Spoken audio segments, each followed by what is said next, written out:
In this video, we have returned to the return. That is, we have returned. আমরা ফিরে এলাম আবার return. একটু আগে পড়েছিলাম যে রিটার্ন কোন ডেটে ভরা হবে। এখন দেখা যাক যে কত ধরনের রিটার্ন পাওয়া যায়। একটা রিটার্ন হচ্ছে কম্পালসারি রিটার্ন। একটা রিটার্ন কি বললাম? Compulsory return under section 142 or 142A। Compulsory return মানে হচ্ছে তোমাকে একটা কোনো পার্টিকুলার অবস্থাতে রিটার্ন দিতেই হবে, না দিয়ে কোনো রাস্তা নেই। Another theme is voluntary return. মানুষ মনে করলো যে ভাই আমার একটা রিটার্ন আমি জমা দিয়ে দিই, কেন আমার ইনকামটা জানিয়ে রাখছি না। পরের দিকে প্রচুর সুবিধা হয়, প্রচুর সুবিধে। কোথাও না কোথাও ইনকাম সার্টিফিকেট চাইলো যে তুমি যে এখানে স্কলারশিপ অ্যাপ্লাই করছো, you give your income certificate, your father's income certificate, তুমি একটা ভলেন্টারি রিটার্ন জমা দিয়ে দাও ওকে, রাইট? তুমি ইডব্লিউএস অ্যাপ্লাই করেছো, economically weaker section of the সোসাইটির উপরে তুমি চাইছো অ্যাডভান্টেজ নিতে, করো রিটার্নটা। You can use that return, কারণ return is that very valid document that the government has already accepted your income status. Fine. So return, voluntary return is very important and compulsory return is more important. Fine. How many different types of voluntary return? Voluntary returns are there. One is loss or return of loss. তো কেউ বলতে পারে ভাই আমি তো প্রফিটই করিনি, if I have not made any profit, what else is there to file my return income, to show my income? I don't have income. I am now making loss in my business. Once a loss return টাকে বলা হয় return of loss is under section 139. Fine. কেন loss return file করব তার লজিকটা একটু পরে বলছি আমরা। দেন বিলেটেড রিটার্ন, আমি একটু আগে ডেটগুলো বলেছি। তোর আমার জন্য ডেট হচ্ছে 31 জুলাই, আমি জুলাইয়ের মধ্যে কোনো কারণের জন্য রিটার্ন করিনি, রিটার্ন ফাইল করিনি, তাহলে আমি কি করব? তাহলে আমি বিলেটেড রিটার্ন ফাইল করার যে রুল পদ্ধতি আছে সেকশন 139(4) ইউজ করে সেটা করব।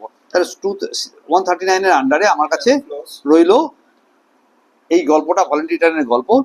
এই 139 এর আন্ডারে 3 নম্বর ক্ষতি রিটার্ন, বল তাড়াতাড়ি করে। 3 নম্বর একদম লস অফ রিটার্ন। 4 নম্বরে আছে বিলেটেড রিটার্ন। তার মানে তুমি if you have not that very বলা হয়ে গেছে অলরেডি। রিভাইজ রিটার্ন, আমি রিটার্ন ফাইল করেছিলাম, করতে গিয়ে কিছু না কিছু ভুলভ্রান্তি করেছি অথবা কিছু না ইনকাম দেখাতে ভুলে গেছি, পরের দিকে আমি ওটাকে রিভাইজ রিটার্ন করতে পারি সেকশন 139(5). ওকে, এটা কিন্তু কারণ পরে বলবো কখন এটা করা হয়। দেন আছে ডিফেক্টিভ অর ইনকমপ্লিট রিটার্ন। তাহলে রিভাইজ রিটার্ন মানুষ ইচ্ছা করে বললো যে আমার ইনকাম দেখানো কম হয়েছে, আমি আরেকটুখানি বাড়াতে চাইছি। আর এটা হচ্ছে কোনো না কোনো কারণে আমি ত্রুটিপূর্ণ করেছি, আমার কিছু একটা ভুল হয়ে গেছে, তখন সেটাকে রিটার্ন হচ্ছে 139। তাহলে 3, 4, 5, 9 বল। ওকে, 3, 4, 5। একটা ফার্স্ট এটা কি loss or return, belated return, revise return, defective return or income. Fine, clear? একদম প্রথমেই যেটা পড়বো 139(3)তে আমার কাছে কখন একটা লোক এই লস রিটার্ন ফাইল করে, এর কি উদ্দেশ্য, কি লাভ হয়। তাহলে এক নম্বর তুমি ক্যারি ফরওয়ার্ড অফ বিজনেস লসকে you can set off only when you have submitted you have filed your loss return. আমার লস হয়েছে, আমি গভর্নমেন্টকে জানাইনি, পরের বছরের প্রফিট হয়েছে যখন তোমাকে গভর্নমেন্ট বললো ট্যাক্স দাও, বলে জানো গত বছর আমার লস হয়েছিল, সেখান থেকে সেটাকে মাইনাস করবো। বললো তুমি যখন লস হয়েছিল তখন কি আমাকে জানিয়েছিলে, রাইট? কিরম তোমার যখন পা ভেঙেছিল তখন কি তুমি আমাকে জানিয়েছিলে? কথা বুঝলে কিনা? তাহলে এখন যখন দৌড়চ্ছ তাহলে ট্যাক্স দাও। আর কি আর বলা দরকার? Business loss speculative or otherwise, তাহলে আমার কাছে যে কোনো ধরনের বিজনেস লস হলে সেটা তার জন্য আমাকে ট্যাক্স দিতে হবে। আমার কাছে ক্যাপিটাল গেনে কোনো যদি লস হয়, এই 3টে ক্ষেত্রে আমরা মাত্র লস রিটার্ন ফাইল করতে পারি। পাক্কা? 4টে আছে, আরেকটা আছে ঘোড় দৌড়ের ব্যাপার, হর্স রেস। এই যেটা কিনা সেট অফ ক্যারি ফরওয়ার্ডের রুল আছে, তার মধ্যে একটা বিজনেস লস, আর একটা স্পেকুলেটিভ অর আদারওয়াইজ কোনোভাবে লস, ক্যাপিটাল গেন থেকে লস, আর ওনিং অ্যান্ড মেনটেনিং রিসোর্সেস তার যে লস, সেটার জন্য তোমাকে এই লস রিটার্ন ফাইল করতে করে রাখলে তুমি পরবর্তীকালে you can get that advantage of setting off, fine. Then belated return, চলো বিলেটেড রিটার্নটা পড়বো আমরা। So belated return 139(4). If the assessee fails to file return within the time limit allowed under section 139(1), okay, that is either 30th November or 31st October or 31st July, or within the time allowed under the notice issued under section 142(1). 142(1) এর মধ্যে তোমাকে order দিয়ে বলা হয়েছিল তুমি return file করো, তুমি সেটা করতে পারো না। He can file a belated return. You can file a belated return. Time limit for belated return কিরকম আছে? On 31st, on or before 31st December of the relevant assessment year, right? ওই relevant assessment year এর relevant previous year নয় কিন্তু relevant assessment year এ, মানে এবছর যে 31st July করতে পারেনি তার কাছে এখনো খোলা জায়গা আছে, সে 31st ডিসেম্বরে গিয়ে ওটা করতে পারে। or before the completion of the assessment under section 144. ভাই আমার তোমার যে রিটার্নটা তুমি আমাকে দিয়েছিলে, বুঝেছো, দিয়েছিলে না, কোম্পানি ইয়ে থেকে না, ইনকাম ট্যাক্স অফিস থেকে তোমাকে একটা বেস্ট জাজমেন্ট অ্যাসেসমেন্ট করে দেয়। ওরা অ্যাসেসমেন্ট করে তোমার রিটার্ন, তোমার ইনকাম সব করে দিয়েছি। তখন তোমার ঘুম ভাঙলো যে ভাই আমি তবে তো রিটার্ন ফাইল করে দিই, বলে তো যা হওয়ার হয়ে গেছে, আর দেওয়া যাবে না। এর মধ্যে যে হুইচএভার ইজ আর্লিয়ার, এক্সামে লিখতে গেলে তোমাকে কিন্তু দুটো বলতে হবে, before completion of the assessment under section 144 or 31st December, whichever is earlier. Okay, তো এখানে আর কি বলে দেখা যাক। However, if the assessee files a belated return, he would be liable to pay fee under section 234(f) or penal interest 234(a). একটা খুব মজার কথা বলতে 234 নম্বর বলে একটা ধারা পাওয়া যাবে, যেখানে তুমি লেটে ফাইল করার জন্য তোমাকে কিন্তু লেট ফি দিয়ে, মানে ওই একটা ফি পড়ে, ওটাকে পেনাল ইন্টারেস্ট বলে। অথবা তুমি কম পরিমাণ ট্যাক্স দিয়েছো, সেই জন্য তোমার কাছে একটা ইন্টারেস্ট পড়ে, সেটা 234(a) তে আছে। ওই তুমি কম পরিমাণ ট্যাক্স দিয়েছো, এখন রিটার্ন ফাইল করে দিয়েছো, এটা উদ্ধার হয়ে যাবে না, তোমার ইন্টারেস্টের পরিমাণ সেখানে পড়বে। Okay, certain profit linked deductions like deduction 80 JJA, 80 IAB, এটা দারুণ মজার ব্যাপার। 80 IAB হচ্ছে একদম ওই কোম্পানিগুলো না কোনো বাড়তি ধরনের কিছু ছাড় পায়, সেটা 80 IAB এর মধ্যে পড়ে। shall not be available, certain laws shall not be allowed to be carried forward. দেখো তুমি যদি বিলেটেড রিটার্ন করো, তোমাকে তো বলা হয়েছিল যে তুমি লস রিটার্ন সাবমিট করে দাও, করোনি, এখন বিলেটেড করে তুমি ওই ছাড় নিতে পারবে, তার মধ্যে কয়েকটা ছাড় তোমাকে অ্যালাউ করবে না ওরা। Clear? This is for belated return matters. এখন আমরা now it is the matter of revised return, section 139(5). 139(4) কি ছিল? বিলেটেড রিটার্ন, ঠিক আছে। If the assessee discovers any omission, wrong statement, okay, bona fide in nature, in return filed, he can revise his return under section 139(5). আমি ভাই একটা জিনিস জানাতে ভুলে গেছি, অথবা আমার কোন একটা স্টেটমেন্ট আমি ভুল করে বলেছি, যেটা কিনা তোমার বাস্তবগতভাবে তার একটা ভিত্তি আছে, যে কেন আমি কি ভুলটা করেছি সেটা আমি দেখাতে পারবো। তাহলে তুমি তোমার রিটার্নটাকে রিভাইজ করে দাও। Okay, time limit for revise, assessee may file the revised return on or before 31st December of the relevant assessment year or before completion of the regular assessment. Fine, whichever is earlier. Fine, this is the matter of revised return. পাক্কা? এর পরে আর কি আছে বলো? না এটা নয়। Once revised return is filed, it replaces the original one. This signifies that revised return should be complete in itself and not merely any accessory to the original return. Fine. There is no need to seek permission to file a revised return. A revised return can again be revised. पहले जो revise किया उसको फिर revise करके और एक दे सकते हैं हम लोग।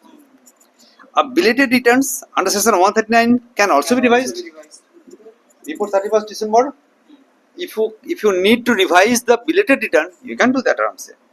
A loss return as has been filed within the date, it can also be revised. ठीक है जी। Next one is there defective return under section 139(9). when a return is termed defective. A return of income is said to be defective where all the following conditions are not fulfilled. এইগুলোর মধ্যে কোনো একটা যদি তুমি না করো তাহলে তোমার কাছে সেটা ডিফেক্টিভ রিটার্ন হয়ে যাবে। Another theme is defective return. এরা বলছে যে when a return is termed as defective, a return of income is said to be defective where all the following.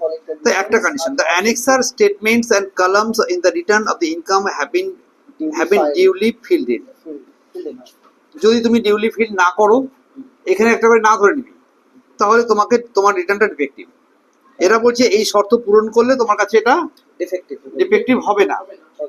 এইগুলোর মধ্যে কোনো একটা না করলেই সেটা ডিফেক্টিভ হয়ে যাবে। তা তুমি যদি অ্যানেক্সার স্টেটমেন্ট কালামগুলো ঠিক করে ফিল আপ করোনি তাহলে ডিফেক্টিভ হয়ে গেল। 2 number, the return is accompanied by the following documents. যদি এই নিচেরগুলোর মধ্যে ABCDE বলে যতগুলো রয়েছে এইগুলো যদি রিটার্নের মধ্যে না থাকে তাহলে ডিফেক্টিভ হবে। এরা বলছে থাকতে হবে, তার মানে না থাকলে সেটা ডিফেক্টিভ হবে। আর statement showing the computation of the tax liability, the audit report under section 44 AB, where the report has to be submitted prior to the furnishing of the return, a copy of the audit report together with the proof of the furnishing of the return. পাক্কা তোমাকে দেখাতে হবে যে আমি এটা audit আছে এবং audit report ওখানে আছে, এবং দেখাতে হবে যে তুমি অডিটটা করিয়েছো, অডিট রিপোর্টটা জানো ফার্নিশিং রিটার্ন ফাইল করার আগেই করেছো। ওকে।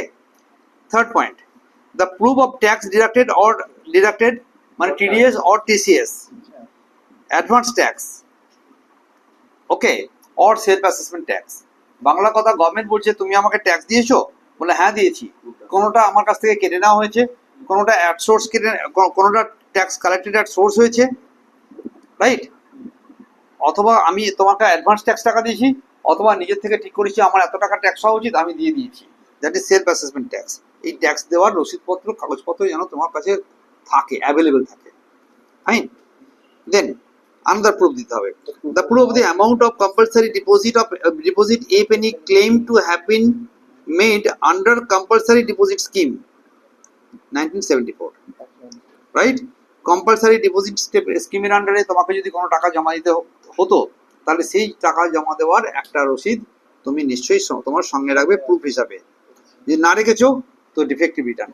তাহলে ডিফেক্টিভ রিটার্ন কখন হলো? যদি আমি আমার ট্যাক্স কম্পিউটেশনটা দেখাইনি, যদি আমার কাছে কোনো অডিট রিপোর্টটা ঠিকঠাক করে প্রুফ রাখিনি, যে ট্যাক্স আমি জমা দিয়েছি তার প্রুফটা আমি রাখিনি, যে ডিপোজিট স্কিমে দ্বারা আমি ক্লেম করেছি ছাড় পাওয়ার জন্য, তুমি সেই ডিপোজিট স্কিমে টাকা জমা দিয়েছো না জমা দিয়েছো তার কোনো ক্লেম রিপোর্ট রাখোনি, ওয়ার প্রুফ রাখোনি, or regular books of accounts are maintain by the SSC.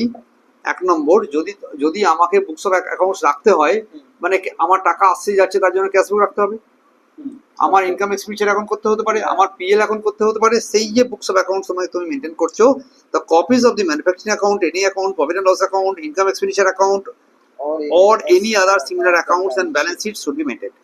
তুমি করনি এগুলো না করেই বলছো কিনা আমার বিজনেস এত লাভ হয়েছে, তাহলে তোমার রিটার্নকে আমরা ডিফেক্টিভ বলবো, right? In case of the of a proprietary business or profession, the personal account of the proprietor. আমি যদি মনে কর আমার একটা দোকান চালাচ্ছি, তাহলে ওই লোকটার পার্সোনাল অ্যাকাউন্ট অফ দি প্রপাইটারের খবরও রাখতে হবে, তোমার জানাতে হবে যে আমার অ্যাকাউন্টে কত ঢুকছে কত বেরোচ্ছে, right? A firm AOP BOI, personal account of the partners, the members, right? Personal account মানে আমার bank account is very important thing. আমি যদি ব্যবসা করতে করে থাকি তো স্যার ব্যবসার তো একটা কারেন্ট অ্যাকাউন্ট আছে, ওখানে যা ঢুকলো বেরোলো, আর তোমার অ্যাকাউন্টে টাকা কোথেকে আসছে দেখবে কিনা অফিস ইনকাম ট্যাক্স। আর এখানে কি হলো না, ফার্ম AOP BOI এখানে অনেক লোক মিলে করে, তো তাই প্রত্যেকটা লোকের পার্সোনাল অ্যাকাউন্ট দেখতে হবে। Particular member of farm, a partner of or member of firm AOI BOI, his personal account in the firm association of persons or body manager, ওই একই কথা, পার্সোনাল অ্যাকাউন্ট, ঠিক আছে?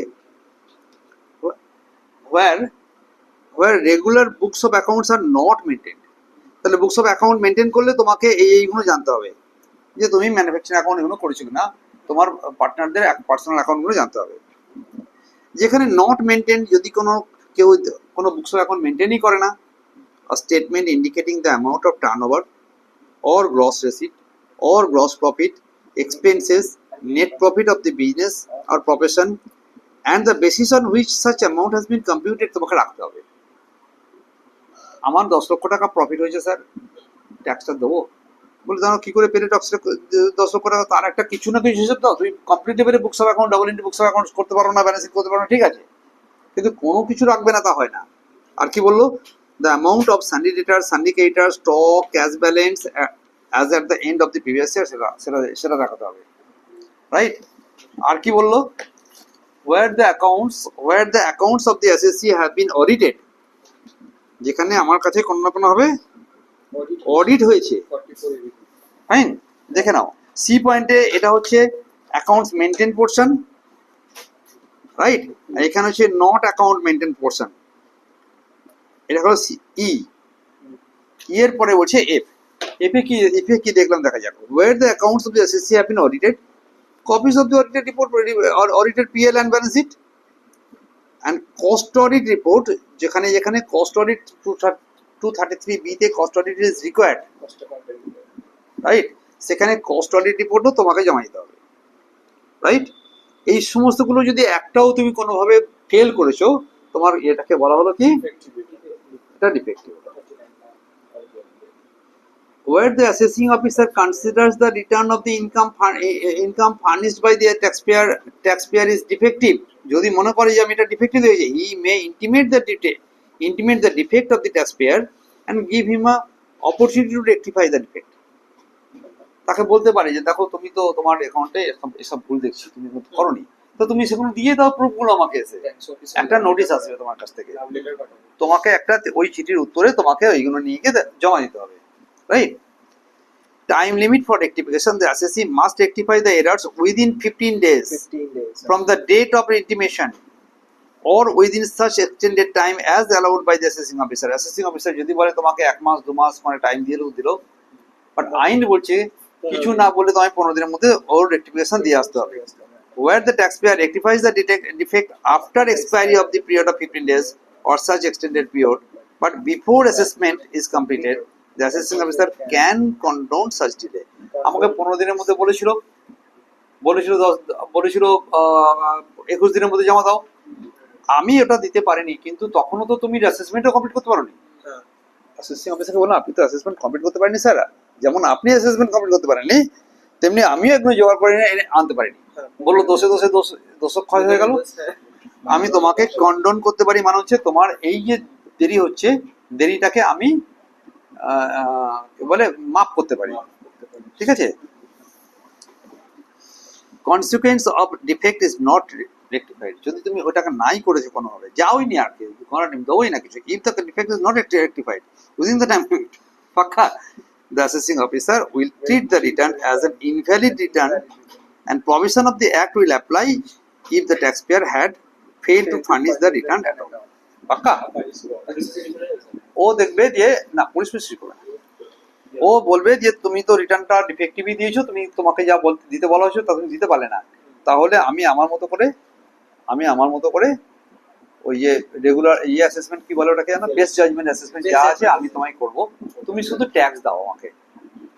তোমার হয়তো সব মিলিয়ে 40,000 টাকা ট্যাক্স পড়তো, আমি বিবেচনা করে বললাম যে তোমার 40,000 টাকা নয়, তোমার 4 লাখ টাকা ট্যাক্স হবে, দিও, নো প্রবলেম। তার মধ্যে ফিস পড়বে, ইন্টারেস্ট পড়বে, অনেক কিছু পড়তে পারে, যে তুমি যা ভুল করেছো সব দিয়ে যাবে, right? This is called defective return.